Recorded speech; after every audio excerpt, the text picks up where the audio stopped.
रामायण की 15 अनूठी कहानियां वाल्मीकि द्वारा रचित रामायण हमारे देश का सबसे प्राचीन महाकाव्य है। इसे संस्कृत भाषा में लिखा गया था। कालांतर में रामायण को सामान्य लोगों के लिए सरल बनाने हेतु कई कवियों और लेखकों द्वारा विभिन्न भाषाओं में भी इसकी कथा लिखी गई, जैसे तुलसीदास द्वारा रचित रामचरितमानस और कंबर द्वारा रचित कंब रामायण इत्यादि। रामायण बुराई। रामायण पर अच्छाई की जीत की कहानी है, जिसमें श्री राम ने अपनी पत्नी सीता की रक्षा के लिए अहंकारी राक्षस राज रावण को मारा था। इस महाकाव्य में हिंदू संस्कृति से संबंधित बहुत से उपदेश निहित हैं और यह हमें कर्तव्य, प्रेम, निष्ठा, साहस और पराक्रम का सही मतलब समझाता है। शूर्पणखा की कहानी। शूर्पणखा रावण की बहन थी और ऐसा माना जाता है कि श्री राम और रावण बीच युद्ध का मूल कारण भी शूर्पणखा ही थी। वह राम रावण युद्ध का कारण कैसे बनी, इसकी अनेक कहानियां हैं।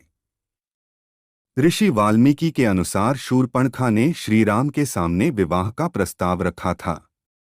श्री राम द्वारा मना करने के बाद शूर्पणखा ने लक्ष्मण के सामने भी विवाह का प्रस्ताव रखा, पर लक्ष्मण ने भी मना कर दिया और इस गुस्से में वह देवी सीता को नुकसान पहुंचाने का प्रयास कर श्री राम के एक आदेश पर लक्ष्मण ने शूर्पणखा की नाक काट दी।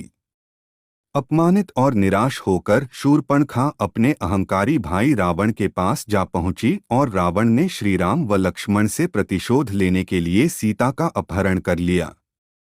लक्ष्मण की नींद। वनवास गमन के समय लक्ष्मण श्री राम और सीता की अविरत सेवा करना चाहते थे, इसलिए उन्हें विश्राम नहीं करना था। नींद को खत्म करने के लिए लक्ष्मण ने देवी निद्रा से प्रार्थना की और 14 वर्षों तक उनकी नींद वापस लेने के लिए कहा।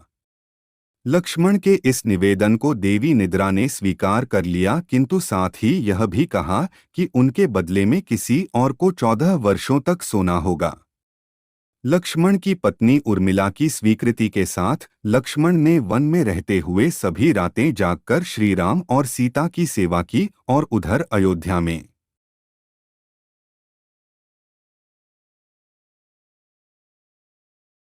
उर्मिला श्रीराम व लक्ष्मण की मदद के लिए 14 वर्षों तक सोती रहीं। रावण की आत्मा की कथा। यह माना जाता है कि अपने अंतिम युद्ध पर जाने से पहले रावण ने अपनी आत्मा अग्नि चक्षु नामक सन्यासी को दे दी थी। वह सन्यासी रावण की आत्मा की सुरक्षा कर रहा था और उसे यह आत्मा तब तक के लिए सुरक्षित रखने को कहा गया जब तक रावण युद्ध जीतकर वापस न आ जाए। युद्ध के दौरान राम यह देखकर आश्चर्यचकित थे कि उनका कोई भी तीर रावण को नहीं लग रहा था। रावण के इस रहस्य के बारे में राम के एक सैनिक को पता था। उसने रावण का रूप धरा और उस सन्यासी के पास रावण की आत्मा वापस लेने चला गया। जैसे ही रावण की आत्मा मुक्त हुई, राम ने अपने तीर से उसका अंत कर दिया। सीता और मंदोदरी की कहानी। यह हर कोई जानता की पुत्री थीं जो उन्हें खेत में हल जोतते हुए मिली थीं, किंतु अद्भुत रामायण के सर्ग 8 में लिखित पंक्तियों के अनुसार मंदोदरी सीता की मां थी। इसके अनुसार रावण दंडकारण्य के ऋषियों को मारकर उनका रक्त एक घड़े में एकत्र करके रखा करता था। गृत्समद नाम के एक ऋषि देवी लक्ष्मी को अपनी पुत्री के रूप में प्राप्त करने के लिए तप के दौरान दर्भ घास से उत्पन्न दूध को एक पात्र में जब ऋषि गृत्समद को मारने गया तो उनके पात्र के दूध को अपने रक्त के पात्र में डाल दिया। इस दुष्कर्म को देखकर रावण की पत्नी बहुत क्रोधित हो गई और उन्होंने रावण के पात्र में भरे रक्त को पीकर खुद को मार देने का निर्णय किया। रावण के उस पात्र से तरल पदार्थ को पीकर मंदोदरी की मृत्यु नहीं हुई, बल्कि वे गर्भवती हो गईं और उनके गर्भ में सीता थी। मां लक्ष्मी का अवतार सीता होते ही मंदोदरी ने उस बालिका को कुरुक्षेत्र में छोड़ दिया और इस प्रकार से मिथिला के राजा जनक को सीता मिली। गिलहरी की कहानी। जब रावण सीता का अपहरण करके उन्हें लंका ले गया था, तब उन्हें वापस लाने के लिए श्री राम को बहुत बड़ा समुद्र पार करना था। पूरी वानर सेना और अन्य प्रजाति के जीव जंतु भी समुद्र में पुल बनाने के लिए श्री राम की मदद करने लगे, जो सीधे रावण की लंका की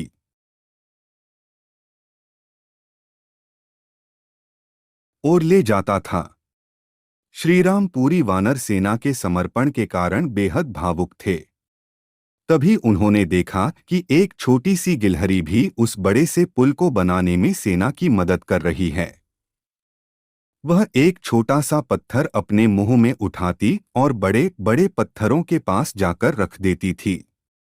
उस गिलहरी का मनोबल तब टूट गया जब एक वानर ने उसका मजाक उड़ाते हुए कहा, इस छोटी सी गिलहरी को पत्थरों से दूर रहना चाहिए, नहीं तो इतने बड़े पत्थरों के नीचे आकर वह दब जाएगी। उस बंदर को हंसता देख बाकी के पशु पक्षी भी उस पर हंस पड़े और उसका मजाक उड़ाने लगे। ऐसा सुनकर उस नन्ही सी गिलहरी को बहुत बुरा लगा और वह रोने लगी। वह रोते हुए श्रीराम के पास पहुंची और पूरे किस्से के बारे में उन्हें बताया। तब श्रीराम ने सबको एकत्र किया और दिखाया कि उस गिलहरी द्वारा फेंके हुए छोटे छोटे पत्थर कैसे दो पत्थरों को जोड़ रहे हैं।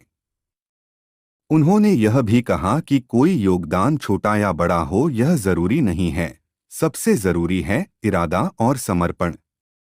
गिलहरी की मेहनत और लगन को सराहते हुए श्रीराम ने उसकी पीठ पर प्यार से अपनी उंगलियां फेरी।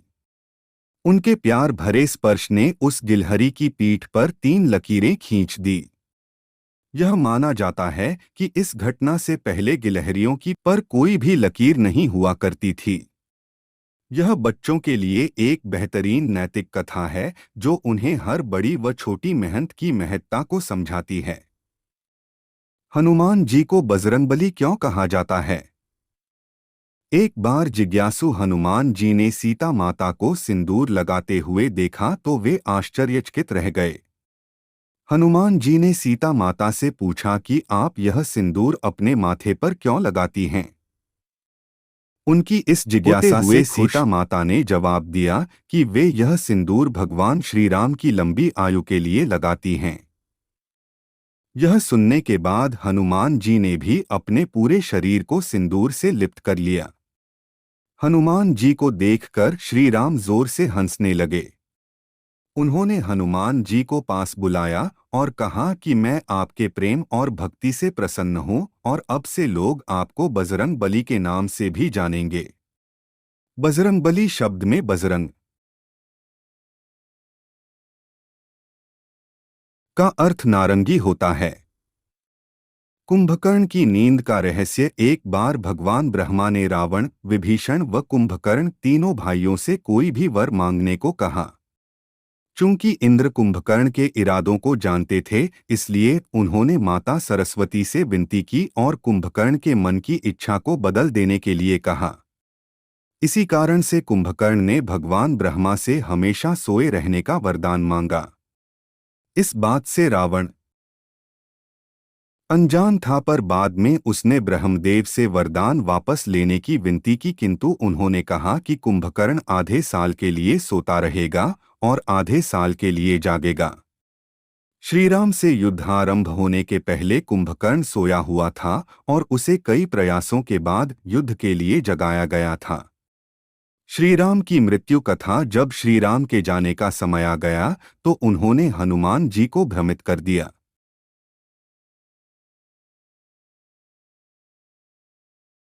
था। उन्होंने ऐसा इसलिए किया था क्योंकि हनुमान जी यमराज को श्रीराम के प्राण ले जाने नहीं देते। हनुमान जी का ध्यान भटकाने के लिए श्रीराम ने अपनी अंगूठी एक दरार में फेंक दी और उनसे लाने के लिए कहा। श्री हनुमान अपना रूप बहुत छोटा सा करके उस दरार में घुस गए और सीधे नागलोक में जा पहुंचे। उन्होंने नागलोक के राजा वासुकी से अंगूठी के बारे में पूछा तो वासुकी ने उन्हें वैसी ही कई सारी अंगूठियों के बारे में बताया जो श्री राम की थी। हनुमान जी इतनी सारी अंगूठियों को देखकर हैरान रह गए। तब वासुकी ने हनुमान को बताया कि श्री राम ने उनका ध्यान भटकाया था। हनुमान जन्म। रामायण से ली हुई हनुमान जी के जन्म की कथा बच्चों को सुनाने के लिए एक रोचक कहानी है। एक दिन जब राजा दशरथ पुत्र प्राप्ति के लिए यज्ञ कर रहे थे, इधर प्राप्ति के लिए भगवान शिव से प्रार्थना कर रही थी। अग्निदेव ने राजा दशरथ को प्रसाद के रूप में खीर दी, जो उन्होंने अपनी तीनों रानियों में बांट दी। दैवीय हस्त